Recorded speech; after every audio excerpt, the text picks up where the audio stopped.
अस्सलामुअलैकुम मुअज़्ज़ज़ नाज़रीन। इनका पाकिस्तान में कोई भी आप कह लें कि कोई लिंक नहीं है, कोई आना जाना नहीं है। तो जो मिस्टर जनाह की जो बेटी है दीना वाडिया, उन्होंने 2004 में पाकिस्तान वो आई थी। एक दफ़ा वो अपने वालिद की डेथ पर आई थी पाकिस्तान, फिर 2004 मुशर्रफ दौर में पाकिस्तान में आई। इसके बाद इनका पाकिस्तान में कोई आना जाना नहीं हुआ।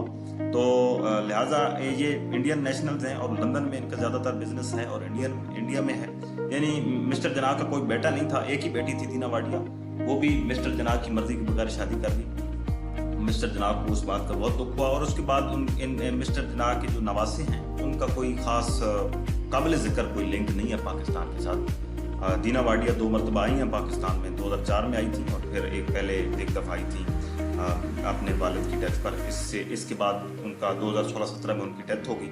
फिर जो दीना वाडिया के आगे नवासे या बेटे या नवासियाँ हैं उनको तो पाकिस्तान का पता ही नहीं है कि पाकिस्तान कहाँ है, किधर खड़ा है। यानी क़यादत की औलाद जो है वो पाकिस्तान के साथ उनका कोई लिंक नहीं है। उसके बाद हम बात करते हैं मिस्टर जनाह और गांधी के तकाबली जायजे की कि मिस्टर जनाह बड़े लीडर थे या एक गांधी बड़े लीडर थे।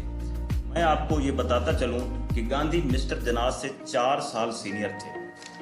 यानी मिस्टर जनाह ने 1896 में प्रैक्टिस स्टार्ट की, जबकि गांधी ने 1892 में प्रैक्टिस स्टार्ट कर दी थी। और गांधी ने भी लॉ जो किया था वो लंदन से किया था। गांधी भी उस दौर का एक वकील था और एक सियासतदान भी था। क़यादत से 4 साल सीनियर था।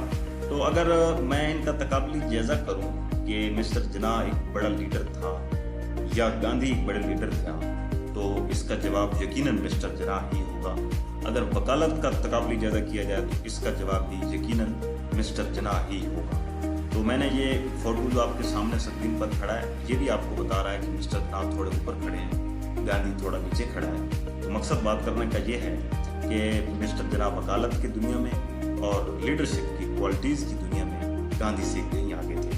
तो कैसे आगे थे, मैं आपको ये दलील के साथ साबित करना चाहता हूँ कि गांधी ने पहला केस टोटल 30 रुपीज़ में 30 रुपए में एक मामी बाई थी, उसका केस लड़ा। ये लोअर कोर्ट्स का केस था, कोई हाई कोर्ट का केस नहीं था, ये लोअर कोर्ट्स का केस था। 30 रुपए गांधी ने फीस ली थी और फीस के बाद जब गांधी मुद्दा अलह की पार्टी की तरफ से था, मुद्दा अलह का जो वकील होता है वो जिरा करता है गवाहान पर। गांधी ने जब जिरा स्टार्ट की तो गांधी कॉन्शियस हो गए, परेशान हो गए, कंफ्यूज हो गए। तो उन्होंने फीस रिफंड कर दी, वापस कर दी। और उसके बाद उन्होंने कहा कि जनाब मामी जो बाई थी कि आप कोई और वकील कर लें और अदालत से मदद कर लें। उसके बाद गांधी 6 माह तक मुंबई में मायूस बैठा रहा और फिर राजकोट में उन्होंने अपनी शिफ्टिंग कर ली चैम्बर की। तो उधर भी उनकी कोई ख़ास लाहे अमल तैयार ना हो सका, वो काबिल ज़िक्र प्रैक्टिस ना कर सके। फिर 1893 में जनूबी अफ्रीका यानी साउथ अफ्रीका की कंपनी दाद अब्दुल्ला एंड कंपनी के नाम से कंपनी थी, उन्होंने गांधी को कॉन्ट्रैक्ट बेसिस पर उनकी लीगल सर्विसेज हासिल करने के लिए उनको साउथ अफ्रीका कॉल कर लिया और वो 1893 में साउथ अफ्रीका चले गए। यानी बम्बई में वकालत से गांधी साहब का कोई ख़ास काबिल ज़िक्र आपको तारीख में नहीं मिलेगा कि गांधी ने कोई ख़ास एक बड़े वकील थे। मिस्टर जनाह के हवाले से, मिस्टर जनाह के तकाबुल के हवाले से कोई बड़े वकील नहीं थे। वैसे तो गांधी एक बहुत बड़े फ्रीडम फाइटर हो गुजरे हैं, बहुत बड़े वो हिंदुस्तान के रहनुमा हो गुजरे हैं। ब्रिटिश रूल के खिलाफ आवाज़ उठाने वाले रहनुमाओं में गांधी का नाम सुनहरी हरूफ से लिखा गया है, कोई शक नहीं, वो बड़े इंसान थे। लेकिन मिस्टर जनाह के तकाबुल में वो इतने बड़े वकील नहीं थे और ना ही इतने बड़े लीडर थे। पर्सनैलिटी वाइज भी गांधी साहब जो थे वो मिस्टर जनाह से बिल्कुल लो थे और इसका जो क्वालिटीज़ के लिहाज से भी मिस्टर जनाह जो है वो गांधी से कहीं आगे थे। और दूसरी तरफ अगर मिस्टर जनाह का अगर आप देखें, मिस्टर जनाह ने फिरोज शाह मेहता का चैम्बर ज्वाइन किया 1896 में। फिरोज शाह मेहता सीनियर कांग्रेस मेंबर होने के साथ साथ वो सीनियर वकील भी थे।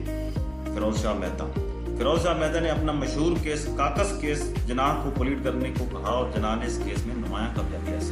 काकस केस तारीख का बहुत मशहूर केस है। यानी मिस्टर जनाह का स्टार्ट देखें और गांधी का स्टार्ट देखें वकालत में तो आपको यकीनन अंदाज़ा हो जाएगा कि कौन बड़े वकील थे। काकस केस एक सीनियर कांग्रेस मेंबर का केस था जिसमें वो ऑर्गेनाइजेशन बॉडी का इलेक्शन वो उनके साथ नाइंसाफ़ी हुई। फिरोज शाह मेहता के साथ उनको हरा दिया गया था। तो उन्होंने वो मेंबर बनना था उस ऑर्गेनाइजेशन का, तो वो नाइंसाफ़ी करके उनको हरा दिया गया था। मिस्टर जिन्ना ने प्रोटेक्ट किया था फिर फिरोज शाह मेहता को, तो मिस्टर जिन्ना अपने केस में कामयाब हुए थे। फिरोज शाह मेहता जो थे वो मिस्टर जिन्ना के उस्ताद थे, यानी सीनियर वकील थे। मिस्टर जिन्ना उनके डिसिपल थे, उनके एसोसिएट थे। मिस्टर जिन्ना के साथ साथ गोपाल कृष्णा गोखले भी मिस्टर जिन्ना के साथ एसोसिएट थे फिरोज शाह मेहता के। और ये गोपाल कृष्णा गोखले और मिस्टर जिन्ना को वो बहुत अप्रिशिएट किया फिरोज शाह मेहता ने, और उनको लंदन में कांग्रेस के डिप्टीज अपॉइंट करने की भी हदायत की कि इनको डिप्टीज अपॉइंट किया जाए। यानी कि फिरोज शाह मेहता बहुत ज़्यादा मुतमिन थे मिस्टर जिन्ना की कारकर्दगी और क्वालिटीज़ से। उसके बाद 1906 में 1906 के सालाना इजलास ऑफ कांग्रेस हुआ। उसमें दाद भाई नूरो जी जो थे ये भी सीनियर कांग्रेसी मेंबर थे। तो इन्होंने जो दाद भाई नूरो जी थी वो कांग्रेस की सदारत कर रहे थे कांग्रेस के उस इजलास की। तो मिस्टर जिन्ना उस इजलास में एज ए सेक्रेटरी काम कर रहे थे। तो यानी कि आप अंदाज़ा कर लें कि एक पॉलिटिकल लीडरशिप जो एक्टिविटीज़ थी जिन्ना की वो कैसी थी, और वकालत की एक्टिविटीज़, काकस केस यानी मशहूर ज़माना केस जिन्ना को दिया गया और जिन्ना ने उसमें कामयाबी हासिल की कॉन्स्टिट्यूशनल इश्यूज़ पर। तो यानी कि मिस्टर जिन्ना का एक कैलिबर और मिस्टर गांधी के कैलिबर में बहुत फ़र्क था। मिस्टर जिन्ना को लंदन के उस माहौल ने, लिंकन इन के उस माहौल ने जिस इदारे से उन्होंने ला किया था, उसके माहौल ने मिस्टर जिन्ना की शख्सियत में बहुत मुस्बत तब्दीलियाँ रुनुमात की, और जिसकी बदौलत वो बहुत बड़े लीडर बनकर उभरे। और वापस सब कॉन्टिनेंट आने पर, बम्बई में प्रैक्टिस स्टार्ट करने पर मिस्टर जिन्ना को मज़ीद जो है वो पॉलिश हुए। मुसलमानों के लिए फ्रीडम के लिए लड़े, मुसलमानों के लिए अलग वतन के लिए लड़े। और अगर लीडरशिप इसमें मज़ीद देखी जाए तो गांधी जो थे वो मुत्तहिदा हिंदुस्तान की आज़ादी चाह रहे थे कि मुसलमानों के लिए अलग वतन कायम न किया जाए, मुत्तहिदा हिंदू और मुसलमान आपस में मुत्तहिद रहें और हम ब्रिटिश से छुटकारा हासिल कर लें।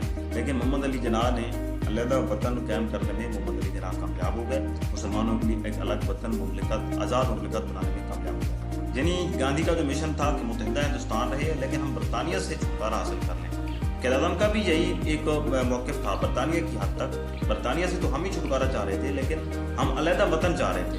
तो गांधी जो थे वो अलहदा वतन के खिलाफ थे, बंटवारे के खिलाफ थे। लेकिन मोहम्मद अली जिन्ना की ये सलाहियतें हैं, लीडरशिप क्वालिटीज़ हैं कि उन्होंने एक अलग वतन, अलग आज़ाद मुमलिकत बनाने में वो अपना किरदार नुमायाँ छोड़ गए और अपनी लीडरशिप क्वालिटीज़ को हाईलाइट कर गए कि I was the great leader then Gandhi नास्तिदार है। तो बिलाशुबा मिस्टर मोहम्मद अली जिन्ना एक बड़े लीडर थे। उनका नाम तो असल मोहम्मद अली जिन्ना था, कायद आज़म उनका खिताब था, फाउंडर ऑफ पाकिस्तान उनका खिताब था, और फादर ऑफ द नेशन भी उनका एक खिताब ही था। तो उनको जितने खिताब दिए जाए वो कम है।